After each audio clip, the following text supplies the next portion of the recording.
Morning everybody. I thought I'd just pop on and take a chance to speak to you about my book Elevate Your Scrap Sewing Projects. I just wanted to really thank everybody so much for all your support and enthusiasm, for the stories that you've started to share with me, and for the makes and pictures. It's been amazing. So I'm just going to go give you a brief overview of the book in case you haven't got yours already. And at the end of the video, I'll also tell you something else that I'm going to do in addition to doing the book, which is a sort of add-on. So the book begins with the usual notions and basic sewing techniques. The first project in the book is the basket weave cushion or mini quilt. This was a fun make, you know. I sort of worked on weaving fabrics, and then this one's got an additional twist in the fact that the actual Tana strips are ruched as well, which gives it a little bit more of a twist. Okay, the pleated bucket bag, this has been so super popular. I've seen versions made in navy, versions made in a lightweight denim, and they all come out really well. Some people have even made two and shared those with me, one for themselves and one for a friend, so that's nice.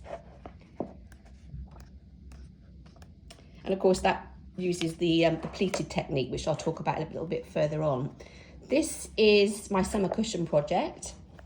I would say out of all of them in the book, this is the most labour intensive, but saying that because the little strips that I've used behind the windows of Liberty Fabrics are all individual strips, but you could work this also by using like an ombre fabric, so you don't have to make the background out of lots of tiny pieces and piece them. You could use a beautiful ombre, which would work really well within the summer cushion.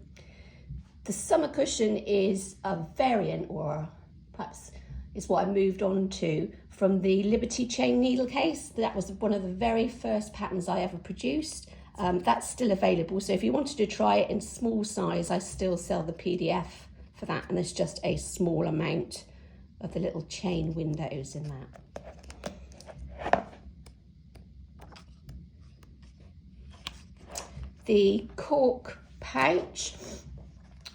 This is a little bit similar to the cushion at the beginning, but it's just straight woven strips. I've done it here with cork. I've also tried it with navy blue leather, and that worked out really well, and I gifted that to my mum, so makes a good gift.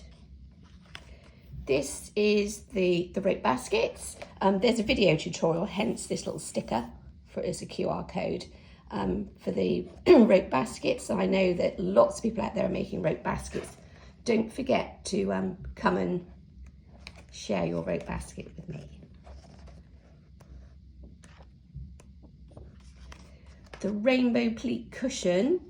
This one is one of my most super popular patterns, and obviously the bucket bag and the rainbow pleat cushion share the same folding technique, but this is a good make.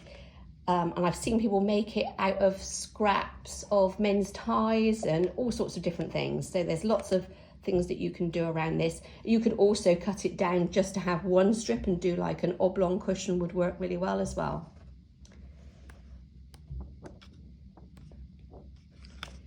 The Sallieann flower quilt.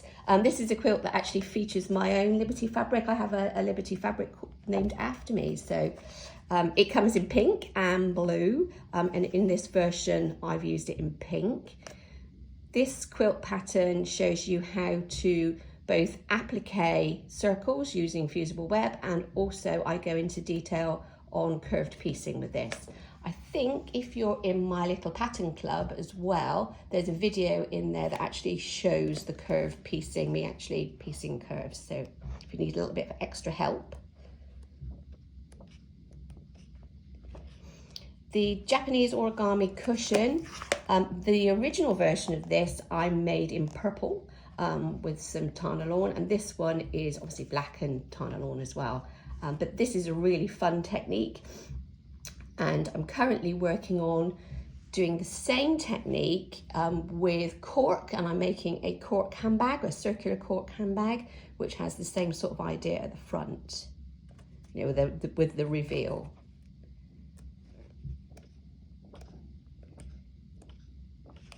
The heartstrings pouch is probably the most straightforward pattern in the book.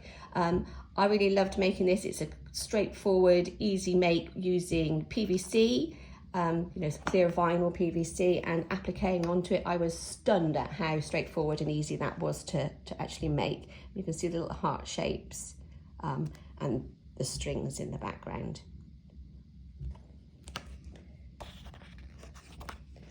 So the templates for the heartstrings. The Christmas present quilt is the last pattern in the book. This features a little bit of faux trapunto. You could easily adapt it for birthdays. You could make it a birthday quilt and have it out on people's birthdays. You could add names to it. There's lots of things that you could change around this to make it not Christmas, but sort of birthday related. Okay.